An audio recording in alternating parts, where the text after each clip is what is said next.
Lucy, everybody who's come into the studio, they all keep going, that just smells wonderful.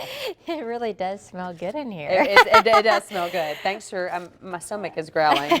We are working on our yummy smelling Mexican tortilla casserole. Yeah. And we are down to the end. So now it's time to layer it up. And I've talked before about using these aluminum pans because we all have friends, you know, that are having babies, or, you know, something's going on in their life where we want to take food. Yeah. So I just like to use these pans so that way, you know, if you do take it to somebody, they don't have to worry about cleaning up. Gosh, when I had the twins and people were so thoughtful and brought food, it was so nice when stuff was in disposable containers. So keep that in mind. Keep that in mind. I like to use them. So we have all our components, and I just put down a 1/4 cup of our jarred salsa. We already used a cup of it in our ground beef, browned our meat, drained it, added our salsa. That's ready to go.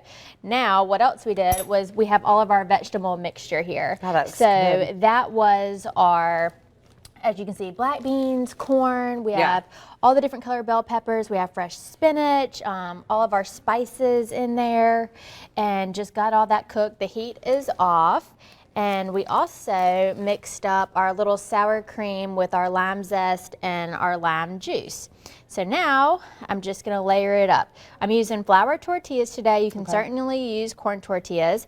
So I'm just, as you can see, you know, just kind of tear it, make it fit the bottom here. It doesn't have to be perfect. And we're going to do 3 layers, but as far as the filling, we're gonna split everything in half. Okay. So I'm gonna do half the veggies, half the meat, and half the sour cream. I feel like this would make a lot too. So if you're trying to feed the kids, Robbie's kids come to mind when we're making this because they love Mexican food as well. But if you're trying to cook something, it seems like it's fast and it feeds a lot. Man, it sure does feed a lot. I mean, look how big that casserole is. Yeah. It will feed, I mean, you know, definitely 8 people. Or, you know, a smaller family could definitely have leftovers. I'm all about leftovers at my house. And this is something that is very good leftover. And what you could do is once you get all this cooked and put together, you could just pop it in the fridge, you know, and then bake it off the next day, or, you know, even a couple of days later. So you can kind of do it ahead of time, and it's definitely, you know, will please the kids for sure. And if you're not a meat eater, you could just do the same thing and omit the beef and just make it veggie. Yeah. So super versatile. You could use, you know, ground turkey. You could use shredded chicken instead of beef. Really, anything you want to do, you could do.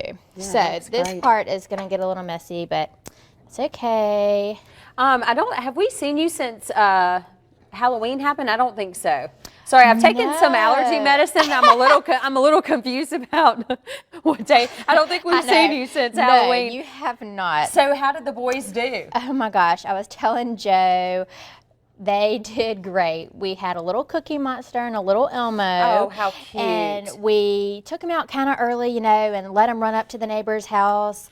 And they dug in the candy bowls and everything. And then we put them in their stroller and went around for, you know, a little bit more time. So it was great. I was nervous that they wouldn't like those costumes. But they did fine. They really did good. So they had some suckers, you know, they had a big old time. Lenise showed me a video of her little girl yesterday, and she's just now discovered Kit Kats, and she loves them, and so she's sitting there shoving the Kit Kats in her mouth like over and over. It was the cutest video. Oh my gosh, that is so cute. Yep, so thank you for asking. We had a great Halloween. We also had a Halloween party at the office. We had a chili cook-off, and we always have a pumpkin carving contest and a dress-up contest. So I took the boys, and they had a great time. So everybody at the office loved to see them. So as you can see, I'm just, you know, continuing the layers, of course, and once we get this layered up, we're gonna bake it at 350. Okay. We're gonna pop it in for 15 minutes first, and then we're going to take it out and top it with the rest of our cheddar cheese. So I'm using pepper jack and cheddar just in between these layers, but gosh, use whatever cheese you'd like. Lucy, this looks great. Check out the recipe online, fox10tv.com, under the Studio 10 tab. Like Lucy Greer on Facebook. She puts all these recipes up in the Greer's website as well. We'll be right back.